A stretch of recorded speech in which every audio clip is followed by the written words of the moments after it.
Hey everyone, it's Bethany. Welcome back. In this video, I'm going to make 2 cards for you.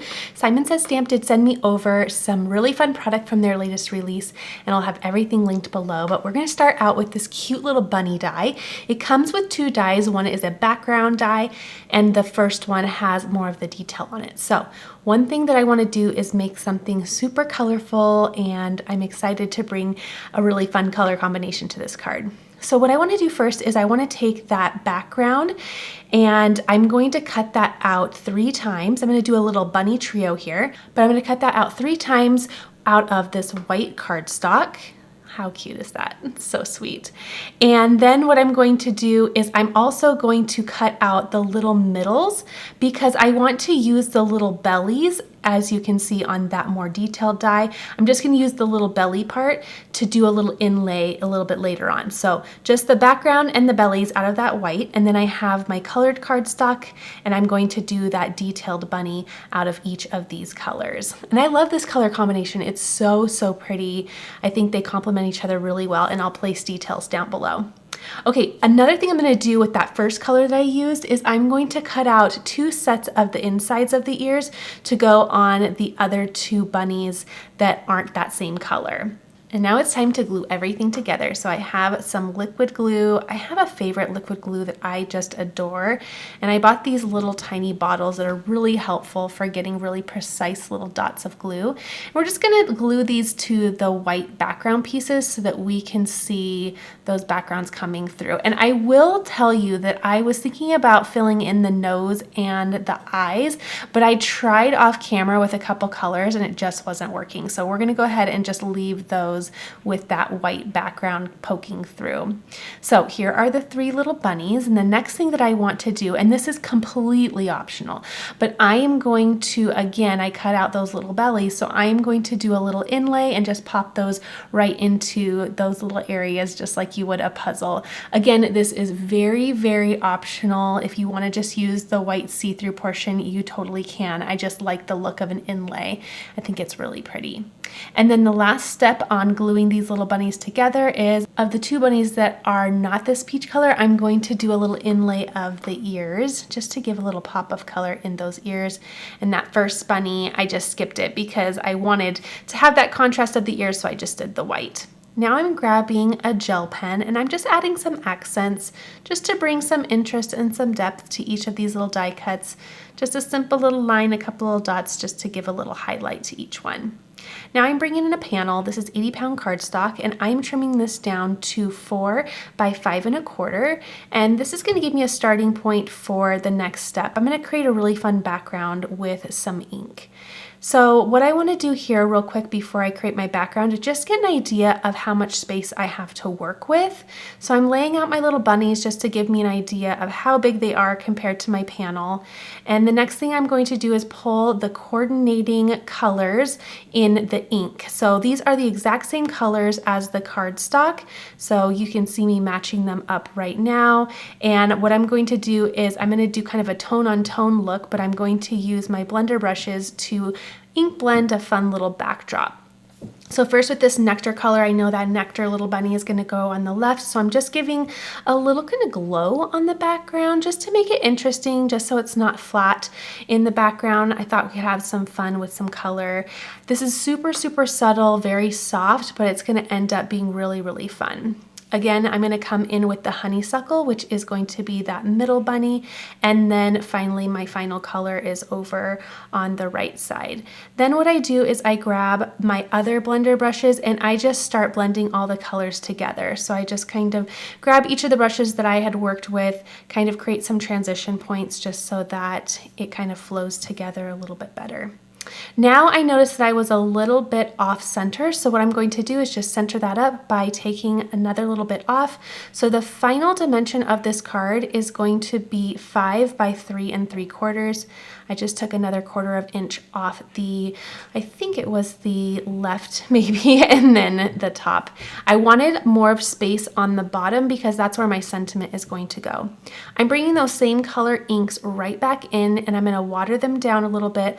What I want to do is just do a little fun spatter in the background, but I'm going to do tone on tone again. So I'm taking the coordinating color and I'm just going to grab my wet brush and get it all spotted onto the background. I love how this turns out, and I think it just adds for some really fun interest to the card. It's one of my favorite techniques. And I will say my daughter was watching me do this because we were crafting together this evening, and once she saw me do this technique, she totally abandoned the card she was working on and she was like, I got to replicate this card. So she had a lot of fun redoing this card with some colors that she liked.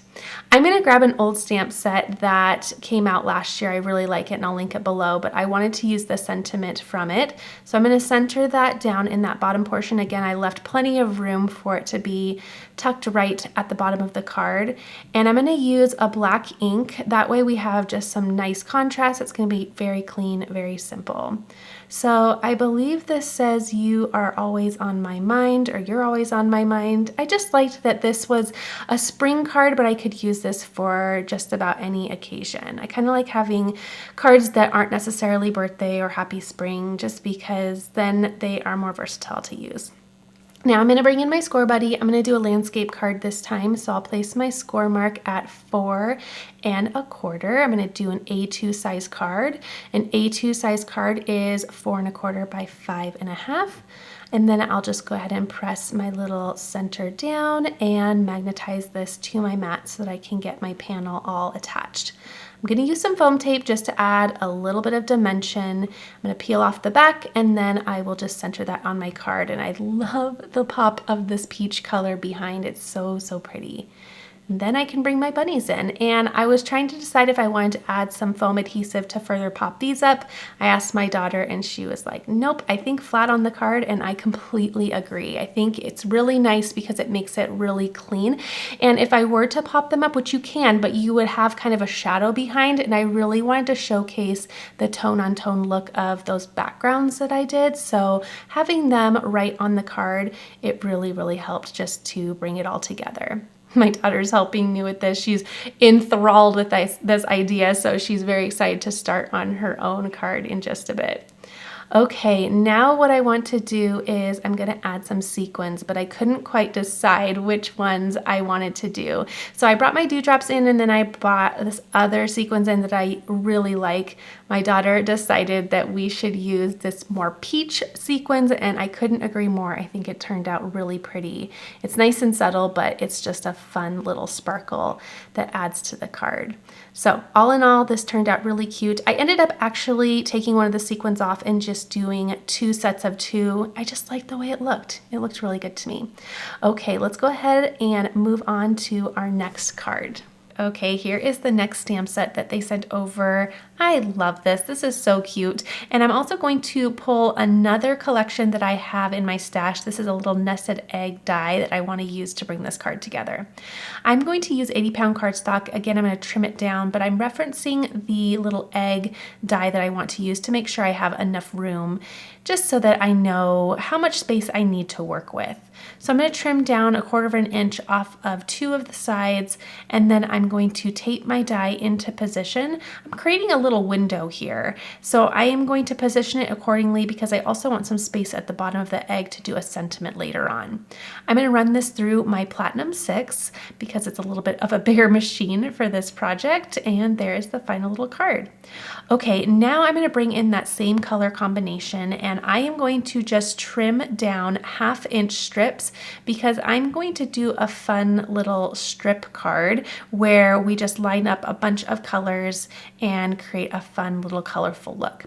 So I ended up doing 3 strips of each color at 1/2 inch wide, and this actually spans the card perfectly for the idea that I want to kind of see through. Okay, using a tape runner this time, I am going to just simply tape all of these strips down, taking my time here because I want to make sure that I really butt those up right next to each other. There's no gaps. I want to make sure everything is nice and clean and streamlined. So I'm taking my time to make sure everything is lined up accordingly. And then after that is one of the most gratifying parts. I love using my paper trimmer to trim off all the excess. And I'm actually going to keep all of these little strips because I have plenty to do another project with. Not the same project, but definitely another project. And there's the final look. Isn't that pretty? I love that. And this color combination, again, you can't go wrong with it. I'm going to bring in my Misty here, and what I'm going to do is position my panel on top of it how I'd like, and then I'm going to bring in that new stamp because I just want to create a little silhouette of this bunny within the egg. I thought that would be so cute, and what I'm going to do is actually use some white embossing powder to make it pop on that striped background. I'm going to use my anti-static powder just to make sure that the paper is neutralized and my Versamark to go ahead and glue up this stamp, and then I'll go ahead and press this down. I actually stamped this a couple times just to make sure that I have everything right. I definitely don't want to mess this up because I spent some time getting that striped background all ready to go. And then with a white embossing powder, I'm going to sprinkle that over top. This would also look really neat with a clear embossing powder to do kind of a tone-on-tone look, so whatever look that you're going for. And then I'll just pour the rest back into the jar for next time and heat up my heat tool to melt the powder. So as you can see, it melts it so beautifully. I'm going rather quickly here because I don't want to disturb the tape runner that was used to place all the strips down. So I'm going as quick as I can to make sure that the tape runner doesn't melt away or anything. But I've never really had that happen, but I always just try to make sure that I go quick to not disrupt it.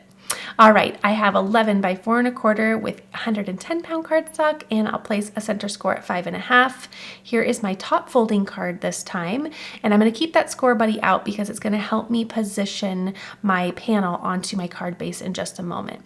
I'm going to put some tape runner on the back, and then I'm just going to nudge it right into the corner so that I can position it perfectly onto the card base and press that down. Then I'm going to bring in a stamp. This is so cute. It says Happy Birthday, and I'm going to go ahead and stamp that onto that top panel with the egg cut out. I'm going to stamp that a couple times just to make sure that I have really, really good contrast. And I love how that turned out. It's just really, really simple. Simple and sleek.